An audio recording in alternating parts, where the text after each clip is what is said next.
పరిష్కరించాలి టెక్స్టైల్ పార్క్లో సబ్సిడీ సమస్యలు వెంటనే టెక్స్టైల్ పార్క్ కార్మికుల పట్ల ప్రభుత్వం అధికారుల నిర్లక్ష్య వైఖరి పోరాడదాం జిందాబాద్ సిఐటియు టెక్స్టైల్ పార్క్ కార్మికుల ఐక్యత టెక్స్టైల్ పార్క్ కార్మికుల ఐక్యత సబ్సిడీని తగ్గించడం సిగ్గుచేటు యారన్ సబ్సిడీని తగ్గించడం యారన్ సబ్సిడీని తగ్గించడం పెంచాలి యారన్ సబ్సిడీ అందించాలి మీటర్కు ₹42 యారన్ సబ్సిడీని పోరాడదాం యారన్ సబ్సిడీ పెంచేంత వరకు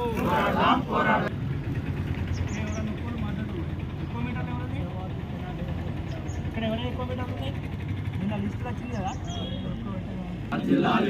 పోరాడదాం టెక్స్టైల్ పార్క్ లో యారన్ సబ్సిడీ పెంచి ఇచ్చేంత వరకు టెక్స్టైల్ పార్క్ కార్మికుల పట్ల ప్రభుత్వం అధికారుల నిర్లక్ష్య వైఖరి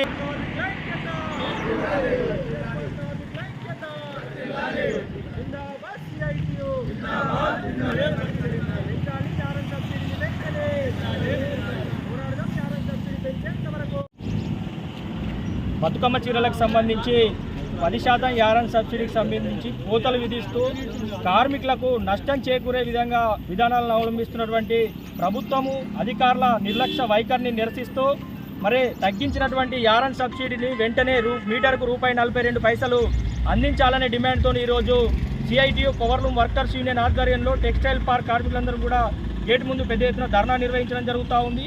మరి బతుకమ్మ చీరలకు సంబంధించి 2022-23 సంవత్సరాలకు సంబంధించి ఇక్కడ కార్మికులకు 10% యారన్ సబ్సిడీ రావాల్సి ఉంది. గతంలో ఒక మీటర్కు ₹42 యారన్ సబ్సిడీ 4 సంవత్సరాల పాటు అందించడం జరిగింది. మరి ప్రస్తుతం ఉన్నటువంటి కాంగ్రెస్ ప్రభుత్వం కావచ్చు, ఇక్కడ ఉన్నటువంటి చేనేత జౌళి శాఖ డైరెక్టర్ మేడం గారు ఎవరిని సంప్రదించకుండానే మరి కూలీ ఇచ్చిన కూలీ మీద 20% అని చెప్పి తగ్గించి కార్మికులకు నష్టం చేకూరే విధంగా విధానాలను అవలంబిస్తూ ఉంది. మరి ఎవరిని సంప్రదించకుండా నిర్ణయం తీసుకొని కార్మికులకు నష్టం చేకూర్చే విధానాలను మేము తీవ్రంగా వ్యతిరేకిస్తూ ఉన్నాము. ఈ విషయంపైన అధికారులకు ఇప్పటికే చేనేత జౌళి శాఖ అధికారులు కావచ్చు, కమిషనర్ గారికి కూడా లెటర్లు ఇచ్చినా కూడా ఇప్పటివరకు ఎలాంటి స్పందన లేదు. నిన్ననే టెక్స్టైల్ పార్క్ సంబంధించినటువంటి కార్మికుల సబ్సిడీ వివరాలకు సంబంధించి విడుదల చేయడం జరిగింది. దానిలో చూస్తే ఒక్కొక్క కార్మికునికి ఈ 10,000, 20,000 మీటర్లు నడిపిన కార్మికునికి 15 నుంచి 20, 25,000, 30,000 సబ్సిడీ రావాల్సిన కార్మికు కేవలం 5-6 వేల రూపాయలే వచ్చే పరిస్థితి ఉంది.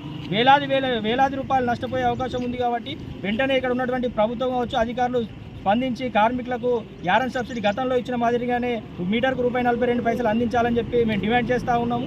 ఈ సందర్భంగా మేము ప్రభుత్వం కావచ్చు, ఇక్కడ ఉన్నటువంటి కాంగ్రెస్ ప్రజాప్రతినిధులు మేము ప్రశ్నిస్తూ ఉన్నాము. మరి గతంలో ప్రభుత్వం ఇచ్చినటువంటి దానికంటే మేము మెరుగ్గా అన్ని విధాలుగా కార్మికులు ఆదుకుంటామని చెప్పి హామీ ఇచ్చిర్రు. మరి ప్రస్తుతం తగ్గించి కార్మికుల సంక్షేమ పథకాల్లో కోదలు వేసి కార్మికులకు నష్టం చేకూరే విధానాలను అవలంబించడానికి తీవ్రంగా వ్యతిరేకిస్తూ ఉన్నాం. మరి ఈ సందర్భంగా మేము డిమాండ్ చేస్తూ ఉన్నాము. స్థానిక కాంగ్రెస్ నియోజకవర్గ ఇన్ఛార్జ్ కేకే మహేందర్ రెడ్డి గారు కావచ్చు, మరి వేములాడ నియోజకవర్గ ఎమ్మెల్యే ప్రభుత్వ ఆర్ శ్రీనివాస్ గారు కావచ్చు, మరి మంత్రి పొన్నం ప్రభాకర్ కావచ్చు, చేనేత జౌళి శాఖ మంత్రి తుమ్మల నాగేశ్వరరావు కావచ్చు, వీరందరినీ మేము అడుగుతూ ఉన్నాము.